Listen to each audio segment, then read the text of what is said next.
The Chair in the Doorway is the fifth Living Color record, and it came about, really the roots of The Chair in the Doorway started with our last record, Kaleidoscope. We were doing some press in Paris. Corey and I were paired up to meet up with journalists. And previous to that, Corey had this saying, and he would come out with things, he's kind of like Yogi Berra, you know, he would come out with these kind of Zen koan sort of things.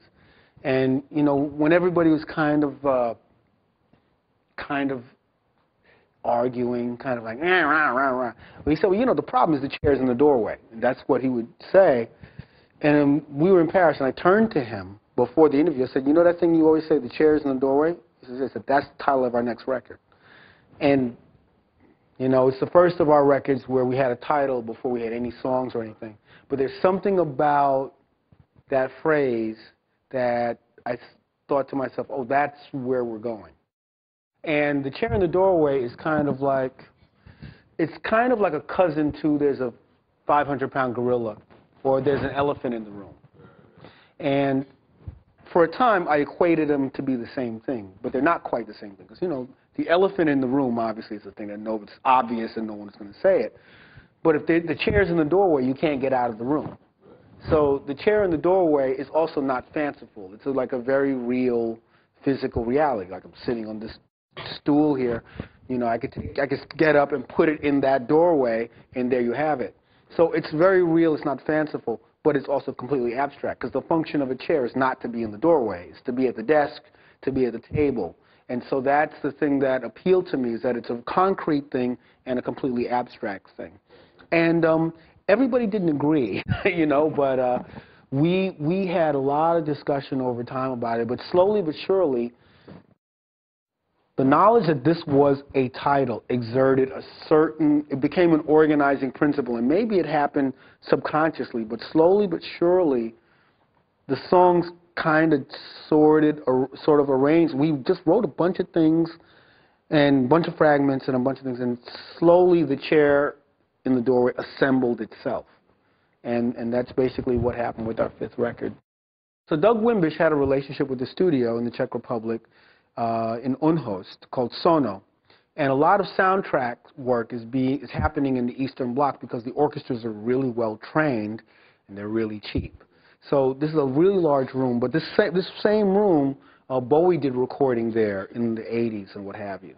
And there are two guys there. One is named Milan, the other guy's named Pavel, and they're really good engineers and writers and producers. And in fact, Milan is a co-writer on one of the songs.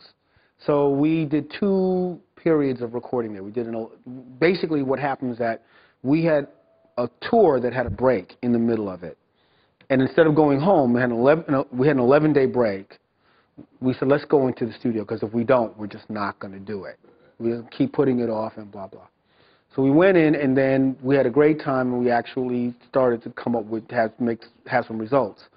So then we had another period where we had some shows, and this time we had contracted our kind of co-producer, Count. He worked with Galactic and worked with DJ Shadow. And we went in for a 20-day period. And that pretty much is where the bulk of the record was recorded. At the end of that period, we felt we needed a few more things, and we wound up going to this place called the Library in Greenfield, Massachusetts, with Pierre de Beauport, who was a production manager for the Stones, you know, and this Keats guitar tech, and he became a friend of the band during the Stones tour. And then we were able to finish up the album. Like we recorded Not Tomorrow, That's What You Taught Me, an Asshole, at that. So that was it. And then Ron St. Germain, who was a producer of Stain, he mixed the record. The very first song, Burnt Bridges, is a song that was composed in this time period. But the lyric, the beginning lyric, that's a real collaboration between myself and Corey. The first line, I tossed my keys in the river, and now I can't go home again. I literally had this line from when the band broke up in the 1990s. So I had this thing, tossed my keys in the river, now I can't go home. I burnt up my notebook, so now I have to make a real friend. And I had this line forever.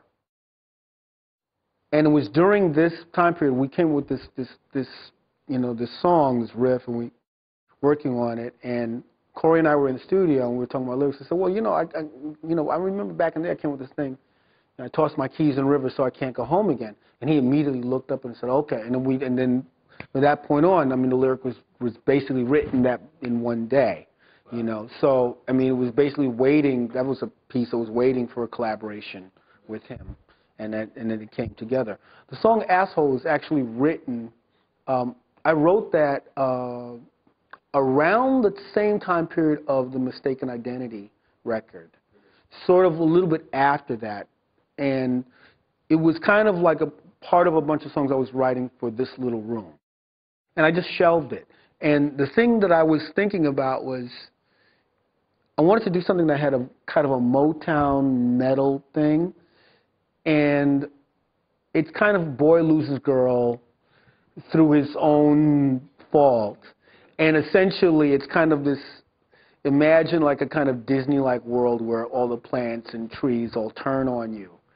So you have the first line, I heard a tree was speaking to me. It said, "You are an asshole." And usually that kind of language in the song is usually tied to kind of really obvious, kind of angry, rah, rah, rah type of thing. And I thought, well, what if it was a love song and it was just basically, that. But a lot of the other stuff just came together during the sessions. That's what you taught me.